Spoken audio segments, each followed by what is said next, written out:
my name is Isabella. I work in the Ocha CAR country office and I'm the AAP focal point and the co-facilitator for the AAP working group here in Bangui.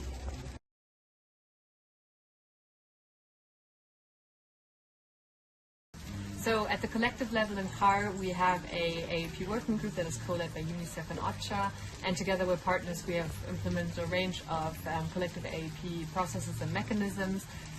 We have been working with collective feedback mechanisms for at least 4 years now, initially only in camp settings. So we had centers for feedback and information where IDPs living on sites could come and share their feedback with humanitarian partners.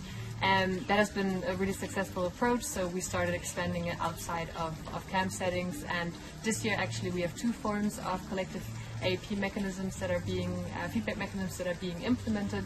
One is our mobile feedback teams, and actually we have these now through CAR Humanitarian Fund funding in, I think, 7 or 8 localities across the countries. So they are able to even go outside of the city and collect feedback where humanitarian interventions are undertaken on the axis, as we call them in CAR. And the second one is actually community-led collective feedback mechanisms. So that through the CERF funding this year, it was possible for us to innovate and really try to make these collective feedback mechanisms durable by including and working with community volunteers that will be working in centers for feedback information in 3 localities across the country to be these focal points, this bridge between their own community and the humanitarian community, and tying their engagement. We're going to support them in developing income-generating activities as part of the project. In addition, in terms of information sharing, we set up with the help of UNICEF funding and Fondation Hirondelle. We have a platform of 22 community radio stations that are there to support humanitarian partners to share information on humanitarian programming, but also life-saving information in the case of humanitarian disasters or health emergencies with communities.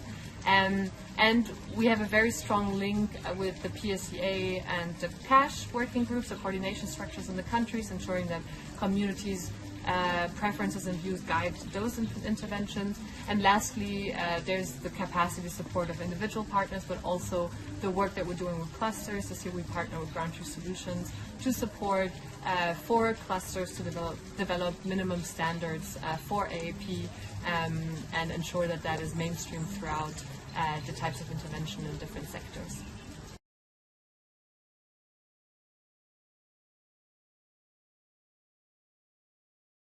In terms of how we include community views, perceptions, preferences, and priority needs in our HPC cycle, I think we can talk about 3 different activities that we did.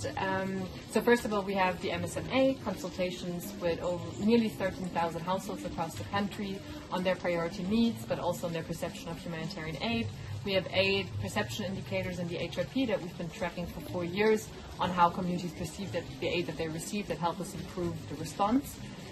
As a second step, we took the MSMA data and obviously the clusters, and we worked together to get an overview of the needs in the country. And then we went back to communities, so we organized 14 workshops across the country, 1 at national level and 13 in the provinces, to talk to communities, present them our analysis, but then also get their input on prioritization, in which commune should we go, what people should we target, what population groups, as well as other strategic discussions. And then lastly, we also at the end, when this all fed into the HRP, we went back to communities in 3 localities in collaboration with Reach Impact and UNICEF and Dike Luka and a local NGO to inform them of actually what were the MSMA results for their locality, for their sous-prefecture in the Central African Republic, and how were they translated into the HRP. So what is the target number, the target of the HRP in their locality, what clusters are targeted, and also give them a chance to ask questions in the form of discussion groups, a radio program, public emissions in areas where a lot of people were gathering and listening to these being presented, and basically ask questions, have an exchange. So that was much appreciated by communities, and that ensured that they were also informed and there was transparency of our overall strategy.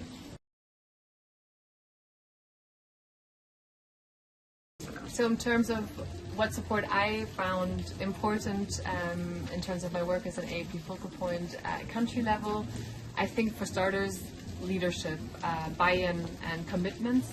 The ISC engagement that were done at global level have been important in pushing the work forward, but also here at country level from the humanitarian coordinator and the OCHA management, helping basically, advocating for AAP to be one of the strategic pillars of our HRP strategies and ensuring that the resources are in place.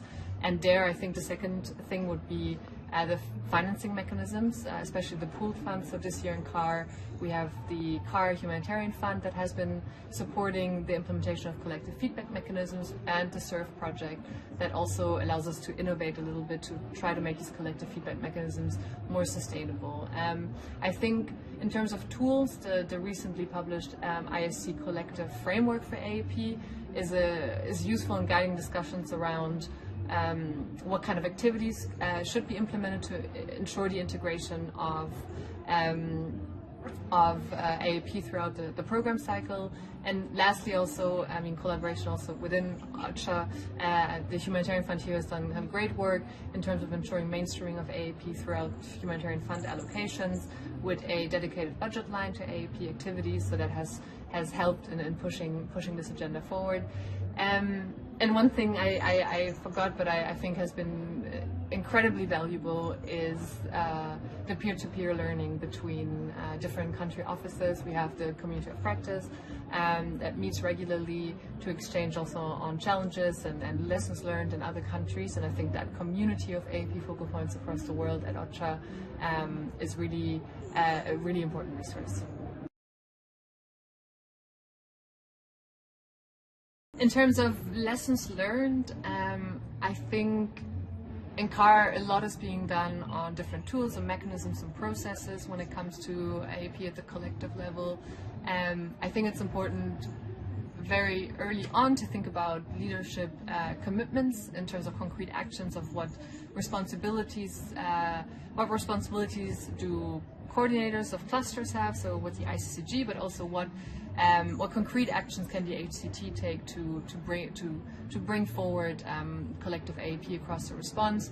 So this week we had an ISC mission on AAP come to CAR, so we've had a lot of these discussions which were incredibly valuable in terms of the outputs that they generated. We have concrete action points not only for the ICCG but also from the humanitarian country team, commitments on how to ensure that AAP is a collective responsibility, and also our SURF project is something that is the ownership is really across the response.